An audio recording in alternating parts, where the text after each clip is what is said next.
Hello and welcome to another edition of the Osceola's First Impressions. I'm Pat Burnham and joined by Jerry Kutz after Florida State's 15th practice of the preseason. Jerry, and it kind of looked like the 15th practice of the preseason, coming off a big scrimmage and 2 physical hot days in Jacksonville. One of those days you're getting through. Not exactly the cleanest practice, but we saw some good competition. I had not seen the team practice since Jacksonville. The one thing I was impressed with, even though I don't think it was a great day for either side of the ball, a lot of back and forth today. Yeah, a lot of competition, Pat. I mean, I thought that, again, the defense is having the better, if you will. Yeah. A lot of, DJ is going against the first team defense pretty much on every rep. And so a lot of contested balls, and the defense looks good. You're concerned a little bit still about the number of balls that hit the ground. Yeah, that does seem to be, and listen, that does seem to be a problem. We saw a fumble after a reception today. That we've seen that constantly. That's still something they've got to improve on. Listen, you're now a week and a half out from your first game, so it is time to start polishing up some of these things. And I don't think the offense is far along this year as it was last year. Of course, there's a lot of new pieces involved, quarterbacks, receivers. We've talked about it at length, and I think it's going to take some time before we see this. I think the offense will continue to improve as they get deeper into camp and into the season. Yeah, and I think you're seeing a bigger rotation of players into the practices, which creates some continuity.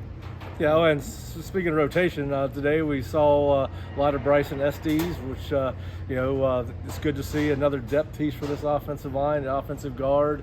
He had some pretty good reps, not only in half line inside, but inside as well, and some pass pro too. So, Pat, let me ask you. I mean, you have a more critical eye than I do, watching offensive line versus defense. But in the pass protection drills today, I thought the offensive line had an excellent day. Yeah, in the pass pro. It was one of the first days I've had where the offense had more winning reps than defense. And listen, that's subjective, right? I mean, we don't know exactly what they're teaching, but I thought the offensive line did really well. I thought Maurice Smith had a particularly good day, as did Richie Leonard. I had Bryson Estes with the winning reps. Jacob Rizzi looked good.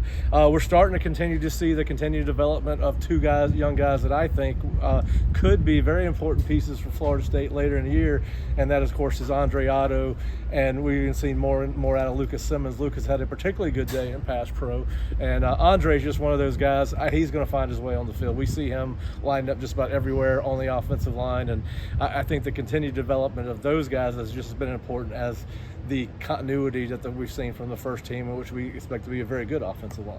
Well, I also thought today that they ran the ball pretty well. Oh, I thought it was one of the better days. And listen, it's an inside drill that's live but not live. They don't bring the ball carriers down, so it's really, you don't want to read too much into it, but I will echo what Jerry just said. I thought an inside drill particularly, we saw more runs broken off by the offense than we had last week, the last time I saw the drill. And I think at this point I think you got to take, if you're a Florida State fan, I got to think you've got to take that as a positive sign. We're seeing more back and forth. Is it as clean as we want to see it?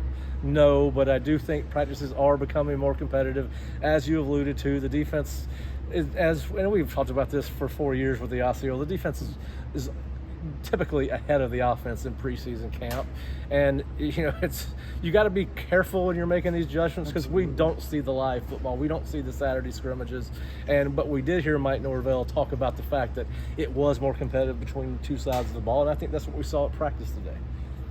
Yeah, exactly. It's and that is encouraging.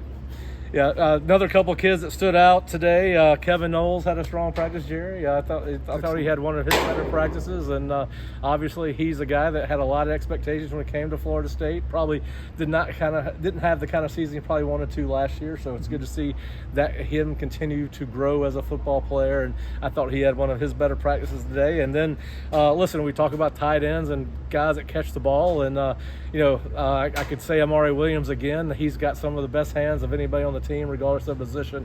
You don't see him drop the ball very often, if at all. And then Jarrell Powers came out today and had 2 nice catches in the open field, both nice gains. I think Luke threw him the ball. One of them may have been from Brock, the other was from Luke. But when Jarrell came in, we thought Jarrell was going to be a change. We liked the way he was built when he came in. He hadn't got a heck of a lot bigger, but you're starting to see him come along. Yeah.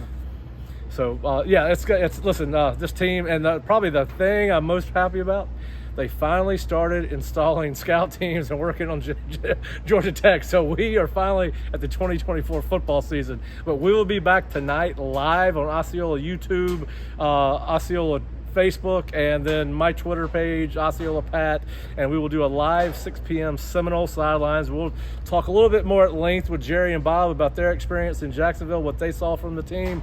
We'll also talk some of FSU's early opponents. We did a strength of schedule article on the Osceola.com where the staff ranked the toughest game to easiest game, and we're going to talk about some of those opponents coming up and what we think about them. But please join us at 6 p.m. at Osceola YouTube, Osceola Facebook for Seminole Sidelines, and we will talk to you later today and see you again tomorrow.